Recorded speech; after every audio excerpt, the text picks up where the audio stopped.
महिलाओं के लिए 1500 रुपए डायरेक्ट आपके खाते में प्रति माह डालने की घोषणा कांग्रेस पार्टी ने की है। गेहूं का समर्थन मूल्य 2600 तक बढ़ाया जाएगा। धान का समर्थन मूल्य 2500 तक बढ़ाया जाएगा।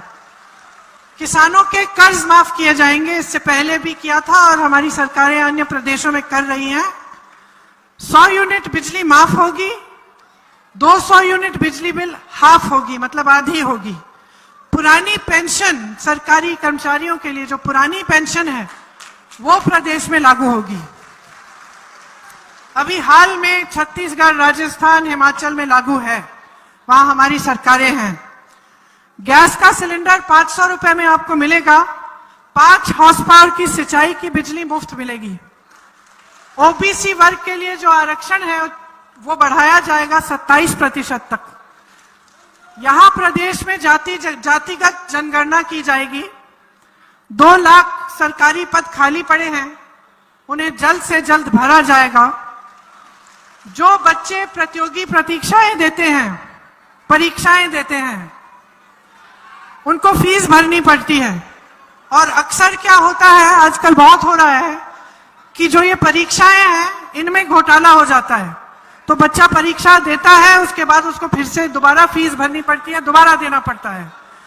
तो हमने तय किया है कि जो प्रतियोगी परीक्षाएं हैं वो निःशुल्क होंगी, उसमें 100% फीस की छूट होगी। परिवार सहित 25 लाख रुपए का स्वास्थ्य बीमा होगा।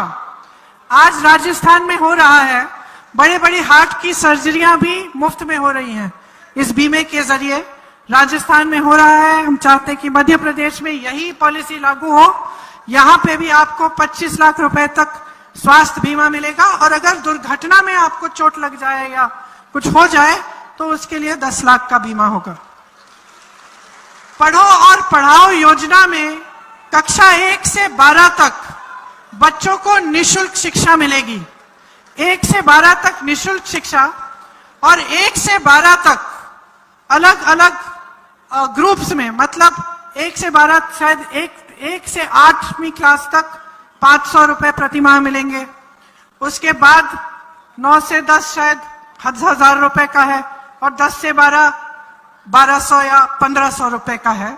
हर महीने उन बच्चों को, मतलब उनके परिवारों को दिया जाएगा जो स्कूल में जा रहे हैं, क्योंकि उससे फिर जो स्कूल के लिए जो चीजें खरीदनी होंगी, पुस्तक, स्कूल बैग, बोतल, ये सब जो भी चीजें खरीदनी होंगी उन पैसों में से आप खरीद पाएंगे।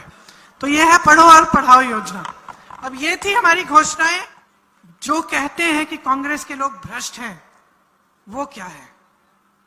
जिन्होंने इस देश की संपत्ति उठाकर अपने बड़े बड़े उद्योगपति मित्रों के हाथों में सौंप दी, वो क्या है? क्या इससे बड़ा भ्रष्टाचार हो सकता है कि आपने देश के बंदरगाह, देश के हवाई अड्डे, देश की बड़ी बड़ी कंपनियां, सरकारी कंपनियां, जिससे हर बच्चे को रोजगार मिल जाता था, सुरक्षित नौकरी मिल जाती थी, अच्छा पेंशन मिल जाता था, आपने कौड़ियों के दाम पे अडानी को बेच दी। ये कौन है ये अडानी? ये कौन है ये एक शख्स जिसके हाथों में आप सब कुछ डाल रहे हैं, जिसके बारे में विपक्ष के नेता एक लफ्ज बोलते हैं, आप संसद से निकाल देते हैं, घर से निकाल देते हैं, क्योंकि आपसे सवाल उठा है। क्यों दौड़ते हैं इस आदमी को बचाने के लिए? क्या है इसमें एक खासियत कि आज ये पूरे देश का मालिक है? ये जो सरकारी कंपनियां, ये आप बोल रहे हैं, मैं नहीं बोल रही हूं। ये सारा पैसा, ये सारी संपत्ति किसकी है जो दी जा रही है? ये जो कहते हैं ना 70 सालों में कुछ नहीं किया, कुछ नहीं बनाया। अगर कुछ नहीं बनाया होता तो ये देते क्या अपने दोस्तों को? देते क्या? BHEL दे दिया, HAL दे दिया, रेलवेज दे दिया, बंदरगाह दे दिए, हवाई अड्डे दे दिए। छोड़ा क्या है इस देश के लिए? छोड़ा क्या है? और कोई मुझे बता सकता है कि अडानी जी बनाते क्या है? आपको याद है टाटा, बिरला? ये नहीं है कि इस देश ने कभी बड़े बड़े उद्योगपति देखे नहीं। जो बुजुर्ग बैठे हैं जानते हैं, बिरला, टाटा जैसे बड़े बड़े उद्योगपतियों ने आजादी के आंदोलन में भी मदद की। सब जानते थे कि बनाते क्या है, टाटा की ट्रक, गाड़ियां। फिर आपने देखा कि चलो दांत मंजन कोई बना रहा है, कोई कपड़े बना रहा है, कोई साड़ियां बना रहा है, कोई पुस्तक बना रहा है। ये तो मान जानते थे ना। मैं पूछना चाहती हूं, कोई मुझे बता सकता है कि अडानी जी क्या बना रहे हैं? पैसा बना रहे हैं और कुछ बना ही नहीं रहे। जो आपने बनाया इन्हें दिया जा रहा है मुफ्त में। जब आप अखबार में पढ़ते हैं कि प्रधानमंत्री श्री नरेंद्र मोदी जी के लिए सरकार ने 2 हवाई जहाज खरीदे 16,000 करोड़ के, 2 हवाई जहाज 16,000 करोड़ रुपए के, तो जान लो बहनों और भाइयों, ये आपके पैसे हैं। ये वो पैसे हैं जिनसे किसानों का कर्ज माफ होना चाहिए था। ये वो पैसे हैं जो पुरानी पेंशन की स्कीम में जाने थे। ये वो पैसे हैं जिनसे आपके लिए पाठशालाएं बननी थी, आपके लिए नए उद्योग बनने थे। जब आप पढ़ते हैं कि पुराने संसद भवन की सुंदरीकरण के लिए 20,000 करोड़ रुपए प्रधानमंत्री जी ने खर्च किए करवाए हैं और अब हमारे पास बहुत बड़ा अच्छा नया संसद भवन है। वाह वाह, बहुत खुश हैं हम। अच्छा है, देश के लिए आपने अच्छा संसद भवन बना लिया, लेकिन क्या जरूरत थी इतने सारे पैसे खर्चने के लिए? जब उस समय पता है क्या था? कोविड था, कोरोना था। पब्लिक तरस रही है ऑक्सीजन के लिए, पब्लिक सड़क पे भटक रही है कि कोई हमें मदद कर ले, हमें दवाई खिलवा ले, हमें ऑक्सीजन दे दे, सैनिटाइजर मिल जाए। और आप क्या घोषणा कर रहे हैं कि आप पुराने संसद भवन के सुंदरीकरण के लिए 20,000 करोड़ रुपए खर्चेंगे। 20,000 रुपए अगर आप खर्च रहे थे तो उस समय स्वास्थ्य की सुविधाओं के लिए क्यों नहीं खर्चे? थोड़े दिनों बाद वहां काम शुरू हो गया दिल्ली में। पुरानी इमारतें तोड़ फोड़ दी, नई वाली बन रही थी, सड़कें बड़ी हो रही थी, खूब हम देख रहे थे, धूल उड़ रही थी।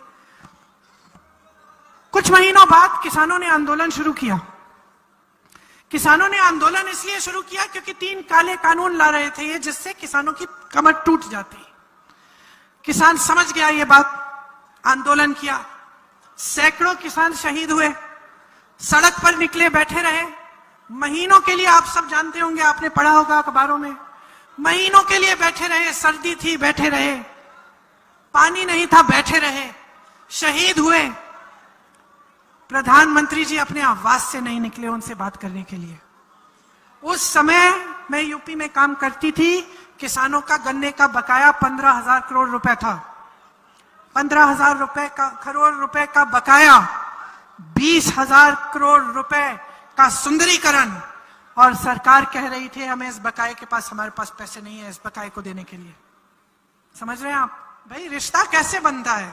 रिश्ता निभाने से बनता है, रिश्ता बगैर काम करने से नहीं बनता। आज मैं हर सभा में जाती हूं, मेरे से पहले इंदिरा गांधी अमर रहे का नारा गूंजता है। क्यों? मोदी जी नाराज भी हो जाते हैं कि भाई ये कांग्रेस के नेता बार बार इंदिरा गांधी का नाम क्यों लेते हैं। मेरे भाषण पे उन्होंने टिप्पणी भी की, क्यों लेते हैं आप ये नारा, क्यों उठाते हैं? क्योंकि वो असली रिश्ता था। वो नेता और जनता के बीच खोखला रिश्ता नहीं था।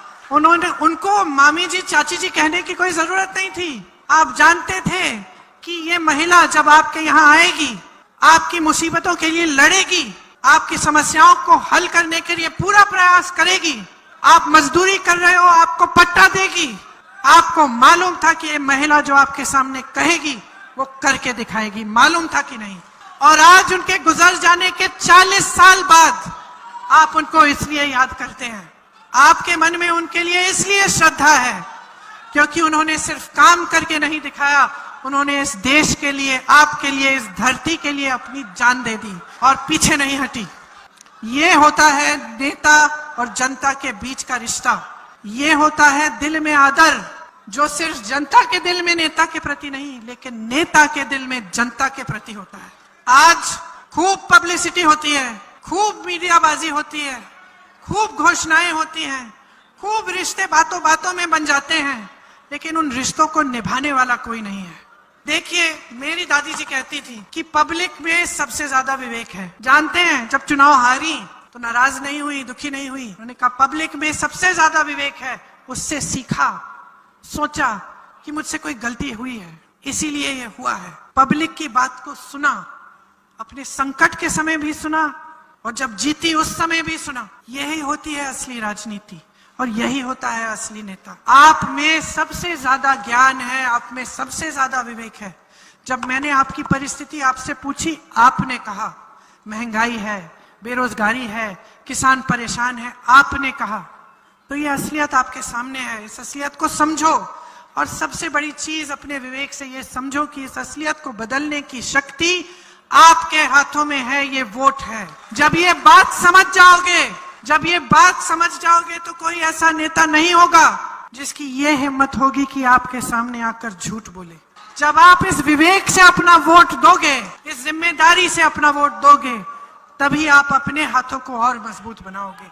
मुझे पूरा यकीन है कि अपने विवेक से जब आप वोट डालोगे तो इस भाजपा की 18 सालों वाली घोटालों से भरपूर, झूठों से भरपूर इस सरकार को आप निकाल देंगे, खदेड़ देंगे।